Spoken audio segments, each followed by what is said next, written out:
तो चलिए स्टूडेंट्स, फिर से हम लोग एमपीपीएससी मेंस का एक और टॉपिक लेके आ गए हैं जो कि जीएस 4 के पार्ट ए के यूनिट 1 का ही टॉपिक है और टॉपिक का नाम है राष्ट्रीय सुरक्षा हित एवं चरित्र। आज हम लोग डिस्कस करेंगे सिर्फ राष्ट्रीय सुरक्षा के बारे में थोड़ा सा। तो पहले परिभाषा देख लेते हैं। राष्ट्रीय सुरक्षा क्या कहती है? किसी राष्ट्र की अपने नागरिकों, अर्थव्यवस्था और अन्य संस्थानों की सुरक्षा करने की क्षमता ही राष्ट्रीय सुरक्षा है। ठीक है, किसकी? अपने नागरिकों की, अर्थव्यवस्था की और अन्य संस्थानों की सुरक्षा करने की क्षमता। अब जे बंधु उपाध्याय जी के अनुसार देख लेते हैं परिभाषा क्या बोल रहे हैं ये। राष्ट्रीय अखंडता, प्रभुसत्ता और जन धन को सुरक्षित रखना ही सुरक्षा है या राष्ट्रीय सुरक्षा है। ठीक है, यानी राष्ट्रीय सुरक्षा के अंतर्गत एक चीज याद रखिएगा कि सारी चीजों को, यानी अपने नागरिकों, अर्थव्यवस्था व अन्य संस्थान में सब कुछ आ गया। यानी कि आपको राष्ट्रीय सुरक्षा में केवल बाहरी युद्ध या आक्रमण जो होते हैं उनसे केवल अपनी रक्षा नहीं करना है राष्ट्र की, बल्कि नागरिकों की भी रक्षा करनी है। अलग से जो आंतरिक अशांतियां होती हैं या आंतरिक कुछ सशस्त्र विद्रोह हो रहे हैं उनसे भी निपटना है। इसके अलावा अपने देश की भौगोलिक सीमा को भी अखंड रखना है, अक्षुण्ण रखना है, यानी वो जो अखंड स्वरूप है वो खंडित ना हो जाए। और इसमें सभी प्रकार की सुरक्षाएं आ जाएंगी, वो आगे हम लोग देखेंगे तो और चीजें समझ में आ जाएंगी। अब सीधे अपन चलते हैं राष्ट्रीय सुरक्षा की विशेषताएं। देखिए, तो पहली चीज क्या है? राष्ट्रीय सुरक्षा का जो मूलभूत लक्ष्य है वो क्या है? राष्ट्रीय हितों की सुरक्षा। वही लिखा है मैंने, राष्ट्रीय हित प्राथमिक रहेंगे इसके लिए। तो राष्ट्रीय हितों की रक्षा करना राष्ट्रीय सुरक्षा का सबसे मूल लक्ष्य है।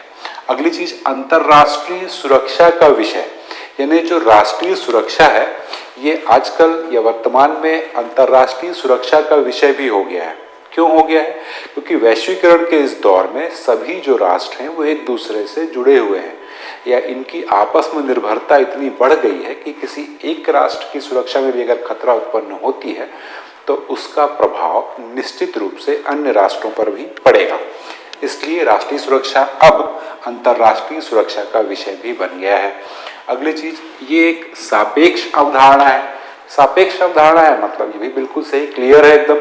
सापेक्ष कैसे होगा? मतलब कि किसी से तुलना करके ही हम राष्ट्रीय सुरक्षा की स्थिति को जान पाएंगे।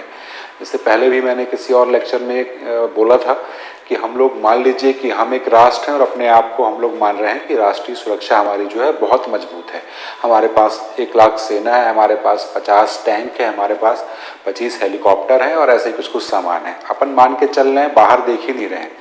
और बाद में जब हमने पता किया तो हमने देखा कि मान लीजिए पाकिस्तान के पास ही इससे डबल हो गई चीजें। तो अब हमारी राष्ट्रीय सुरक्षा कैसी रह गई? कमजोर हो गई। तो तुलना करके ही तो पता लगा, या उसके सापेक्ष ही तो हमको पता लगा कि हम लोग राष्ट्रीय सुरक्षा हमारी जो है वो कमजोर है। तो ये एक सापेक्षिक अवधारणा है। अगली चीज, जो राष्ट्रीय सुरक्षा है ये काफी व्यापक है। जो मैंने शुरू में बोला है कि राष्ट्रीय सुरक्षा को सिर्फ इस चीज से मत आंकिएगा कि उसकी सीमाएं कितनी चाक चौबंद हैं, कितनी सुरक्षित हैं, या कोई बाहरी आक्रमण या युद्ध नहीं हो सकता, उससे निपट लिया तो राष्ट्रीय जो सुरक्षा है उसकी बहुत मजबूत है, ऐसा नहीं है। राष्ट्रीय सुरक्षा एक व्यापक अवधारणा है। इसके अंतर्गत प्रतिरक्षा, यानी जो प्रतिरक्षा है, प्रतिरक्षा समझ गए होंगे आप लोग, इस प्रतिरक्षा का मतलब होता है सैन्य शक्ति से। तो प्रतिरक्षा जो है ये राष्ट्रीय सुरक्षा का एकमात्र अंग है। इसमें बहुत सारी चीजें हैं राष्ट्रीय सुरक्षा में। आर्थिक सुरक्षा, राजनैतिक सुरक्षा, उस राष्ट्र की सामाजिक सांस्कृतिक सुरक्षा, नागरिक सुरक्षा, पर्यावरण सुरक्षा, ऊर्जा सुरक्षा, साइबर सुरक्षा, सारी तरह की जितनी सुरक्षाएं हैं वो सब की सब आ जाएंगी राष्ट्रीय सुरक्षा। एकता व अखंडता की रक्षा, ये सब आएगा राष्ट्रीय सुरक्षा। इसलिए ये बहुत ही व्यापक अवधारणा है और प्रतिरक्षा या रक्षा ये सब इसके एक अंग मात्र है। और राष्ट्रीय सुरक्षा के विभिन्न आयाम, वही चीज जो मैंने बताया अभी कि व्यापक अवधारणा कैसे समझाया कि इतनी सारी सुरक्षाएं, साइबर सुरक्षा, ऊर्जा सुरक्षा, नागरिक सुरक्षा, ये सब इसके आयाम हैं, है ना। ऊर्जा, आर्थिक सुरक्षा, राजनीतिक सुरक्षा, ये सब विभिन्न इसके आयाम हैं। ठीक है। और फिर ये क्या है? गतिशील व परिवर्तनशील। तो गतिशील व परिवर्तनशील भी रहेगी राष्ट्रीय सुरक्षा। राष्ट्रीय सुरक्षा का कोई निश्चित स्तर नहीं है ना, कि 50 हेलीकॉप्टर ले लिए, अगर हरकुलिस हेलीकॉप्टर ले लिए, अब हम लोग राष्ट्रीय सुरक्षा के उच्चतम स्तर पर पहुंच चुके हैं, ऐसा नहीं है। धीरे धीरे अपनी शक्ति को बढ़ाते रहना पड़ेगा, गतिशील होनी चाहिए, है ना, वो बढ़ती रहनी चाहिए। क्यों? क्योंकि बाकी लोग भी तो बढ़ ही रहे हैं, तो आपको भी बढ़ते रहना पड़ेगा। और परिवर्तनशील मतलब नित्य नई प्रौद्योगिकियां जो आती हैं रक्षा से संबंधित, उन सबको अपनाना पड़ेगा और हर क्षेत्र में बढ़ना पड़ेगा, न केवल हथियारों के उसमें बल्कि अंतरिक्ष क्षेत्र में भी। ठीक, तो इस तरह से ये गतिशील भी है और परिवर्तनशील भी। अब देख लेते हैं हम लोग राष्ट्रीय सुरक्षा के निर्धारक तत्व या कारक। तो राष्ट्रीय सुरक्षा को कौन कौन से तत्व हैं जो प्रभावित करते हैं? तो नंबर 1 वही भौगोलिक कारक। कोई देश, उसकी स्थलाकृतियां क्या है, जैसे हमारे देश में हिमालय पर्वत है, ठीक है, उत्तरी सीमा में हिमालय पर्वत है, तो वहां से हमको खतरा कम है। हालांकि करगिल युद्ध में वहीं से आए थे वो, लेकिन नॉर्मली थोड़ा उधर से कम है, क्योंकि वो विशाल सीमा बना रहा है और उतना ज़्यादा वो ऐसा नहीं है कि कोई भी व्यक्ति आसानी से वहाँ पे पहुँच जाए। और अगर हम लोग बात करें पश्चिमी पूर्वी या दक्षिण पश्चिमी दक्षिण पूर्वी की या दक्षिण की सीमा है, तो ये अरब सागर या हिंद महासागर से घिरा हुआ है, तो ये भी हमको कुछ सुरक्षा प्रदान कर रहा है।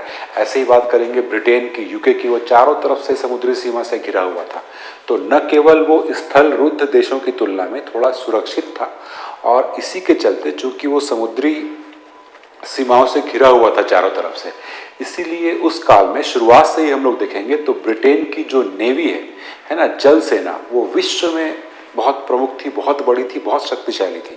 ये कहा जाता था कि ब्रिटेन की नेवी या जल सेना का मुकाबला विश्व में कोई भी नहीं कर सकता। तो भौगोलिक सीमा न केवल रक्षा नीति या राष्ट्रीय सुरक्षा नीति की रणनीति तय करने में भी ये मददगार होती है, और उसमें कुछ सुरक्षा के कुछ तत्व भी शामिल होते हैं। ठीक है, तो ये सब हो जाएंगे भौगोलिक कारक। अगला है आर्थिक कारक। तो आर्थिक कारक तो इम्पोर्टेंट हैं ही, क्योंकि राष्ट्रीय सुरक्षा को बढ़ाने के लिए, उसके विकास के लिए जो धन संपत्ति आएगी वो कहाँ से आएगी? यहीं से तो आएगी। अगर आप आर्थिक रूप से मजबूत हैं तो ही अपनी राष्ट्रीय शक्ति का निरंतर विकास कर सकते हैं।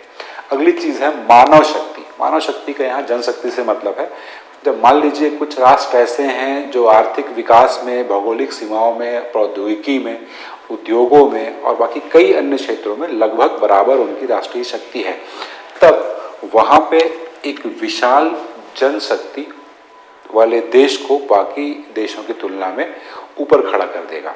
क्योंकि जब सब में बराबर है तो इसके पास विशाल जनशक्ति तो है, लड़ने के लिए कोई नहीं बचेगा, तो कम से कम ये तो है। ठीक है, तो विशाल मानव शक्ति ये भी काम करेगी। अगली चीज सामाजिक राजनैतिक कारक। इसमें क्या आएगा? इसमें जैसे आता है कि वहाँ के नागरिकों का राजनैतिक चरित्र क्या है, वहाँ के नागरिकों का मनोबल कैसा है, राष्ट्रीय चरित्र, राष्ट्रीय मनोबल कैसा है, वहाँ के लोगों की एकता कैसी है, अखंडता और देश प्रेम, ये सब चीज़ें जो आएंगी सामाजिक राजनीतिक कारक में आएंगी, और ये सब चीज़ें मिलके किसी देश की राष्ट्रीय शक्ति को बढ़ाएंगी। ठीक है, फिर है सैन्य शक्ति। सैन्य शक्ति में कोई डाउट किसी को है ही नहीं कि ये तो राष्ट्रीय शक्ति का निर्धारण आज की डेट में तो इसी को माना जा रहा है कि सैन्य शक्ति जिसके पास मौजूद, जिसकी लाठी उसकी भैंस, तो वो वाली चीज़ है ये सैन्य शक्ति। और फिर है स्वदेशी वातावरण, यानी उस राष्ट्र का वातावरण कैसा है।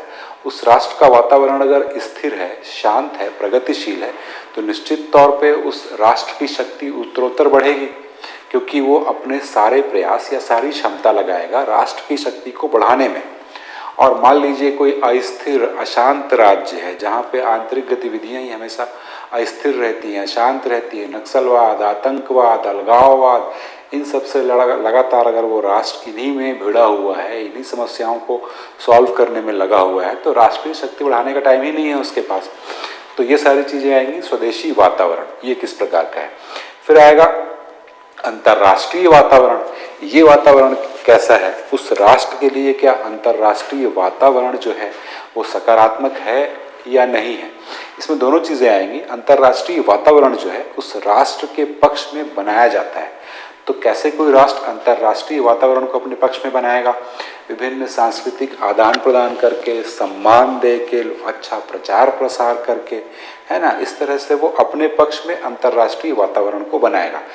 जैसे जैसे किसी देश के अंतर्राष्ट्रीय संबंध प्रगाढ़ होंगे तो वैसे वैसे ही उस देश की राष्ट्रीय शक्ति बढ़ रही है ना। उसके साथ कई दोस्त आ गए, कई मित्र आ गए, कई देशों के साथ उसके निर्यात, आयात, तकनीकी और प्रौद्योगिकी का हस्तांतरण होने लगा, हथियार मिलने लगे, टेक्नोलॉजी मिलने लगी, क्योंकि मित्रवत व्यवहार है तो शक्ति निरंतर बढ़ रही है ना।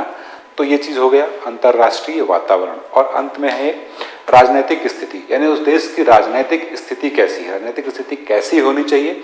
किसी भी देश के राष्ट्रीय विकास के लिए, राष्ट्रीय शक्ति के विकास के लिए एक स्थिर और सुदृढ़ सरकार होनी चाहिए और उसमें ईमानदारी, कर्तव्यनिष्ठा, इस तरह की बातें होनी चाहिए। तो ये हो गया आपका राष्ट्रीय सुरक्षा।